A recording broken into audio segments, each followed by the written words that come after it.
why did you move out of the house and started your journey of an, like a working woman, yes, as they yes. say. Okay. I would say wearing many hats. I wouldn't say All working right. woman, but I would say that how did you kind of decided to? I love being a homemaker.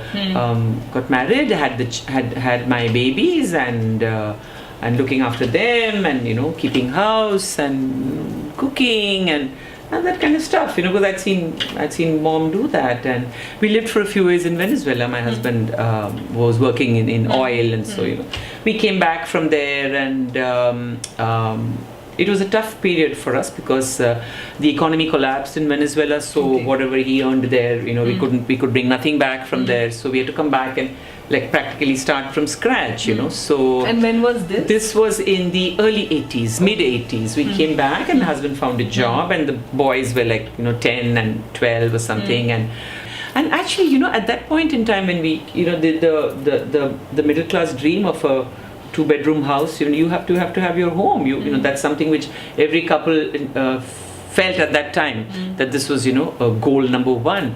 So we of course went to look for a loan, and I remember the bank saying, single income, double income. So I said, okay, let's do something. And so since I used to teach before I was married, I said, okay, maybe I'd love to teach. And then of course times had changed, and you go to a school and they say they want a B.Ed degree. So I said, fine, I'll do my B.Ed. But then they want teaching experience before that, and all kinds of things. And I said, no, I need to do something. And then somebody, a friend, acquaintance, put me on to someone who was running a non-profit for cancer patients. And I can't tell you that, even though there has been personal experience, my mother-in-law died at a very young age of cancer. My grandmother had throat cancer. I used to walk her to the institute to have her radiation. But at that time, I only took up the job because I needed a job. It was not some, great thing, oh, I need to give back to the community, nothing like that.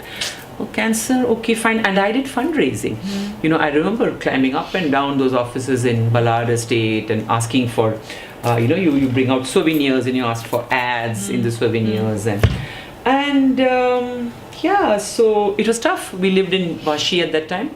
I learned how to take a train and come all the way to town, and you learn. Bombay teaches you many things. Bombay teaches Must be you a task, but many Delhi things. to Mumbai and then travel in the Mumbai trains. And wearing your sari and traveling in the harbour line and having all those women with the fish baskets, and you look at them and you learn, how, if they can do it, I can do it too. It teaches you to respect space, somebody else's space. It teaches you to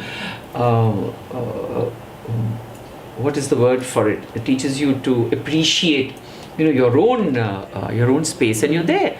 And so I did this. I raised funds for this organization, and then we used to go to mills and factories and mill workers and factory workers. We used to go and sit there when their salaries were being given, and out of that paltry 1,500, these workers would give us 15 rupees, 20 rupees, saying that understanding that we were collecting money to pay for a cancer patient's treatment. At that time, with the group I was, we said we should give something in return to these workers, and we started doing lectures, cancer awareness programs. And believe me, I knew nothing about cancer, but I went to the British Council Library, bought books, I learnt everything. And you remember in those days, I'm talking about 30 years ago, we had these overhead projectors and we had these acetates, and I used to draw cells and what is cancer and whatever I had learned from the books, put them all down, and a lot of tobacco chewing. So tobacco causes cancer. So these mill workers were very high risk, factory workers and mill workers. So talking to them, explaining to them, getting the welfare officer in these factories to give us their space during a Saturday morning so the workers could bring their wives. And I learned all about pap smears and why early detection is important. And we were every afternoon we were at some workplace or the other, with doctors. In the meantime, some doctors joined us. They would give us their spare time, between their morning surgery and evening consultation. And, people are happy to give. People are happy to put to use their skills. And once you find an avenue for that, it's amazing. You know, I had a group of doctors in Thane, I had a group of doctors in central Mumbai, I had a group of doctors in Kolaba, I had a group of doctors in Borivali. So wherever we had a camp, you know, we used to have those doctors come and, you know, work with us. And that led to my being deputed to Tata Memorial Hospital, who were setting up their preventive oncology unit, and 3 years there, and I think then I really learned everything one had to learn about cancer. And you know, the stuff I did, take a state transport bus and go to Patal Ganga and go to the factories and, you know, talk to the union leaders and talk to the welfare officers, and nobody in Bombay asked me, "Aapke mister kya karte hain?" Nobody. They just took me at face value. This is me. This is, you know, I have come. I have this to deliver. I have this to give you. And it was just amazing. It was just amazing. My kids were small. They were going to school. You know, my husband had a full-time job. But I was so happy. I guess, you know, you keep learning things about yourself, you know. You keep learning things about yourself. And I think that's the beauty of a person, of a human being.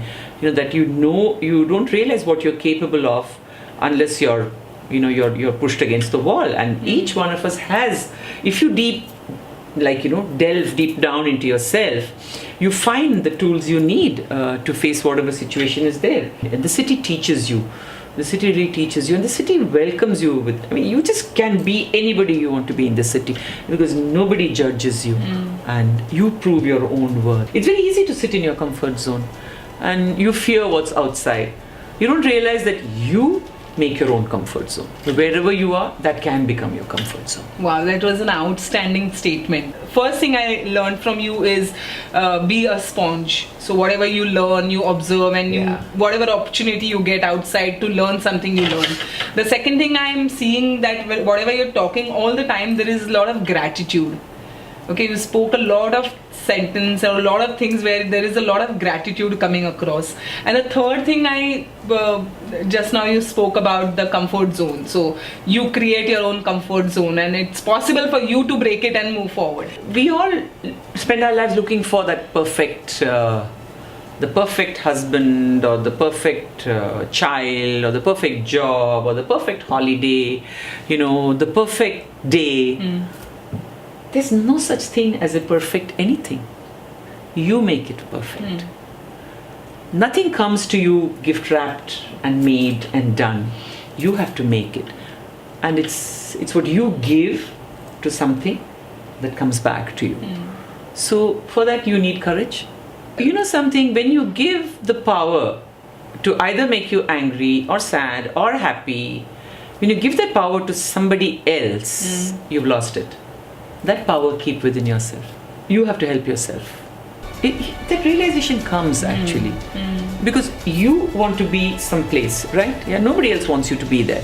So if you want to be someplace, you have to get onto that bus or the train or whatever. You have to buy the ticket and you have to decide your destination. The conductor isn't going to tell you where you have to go.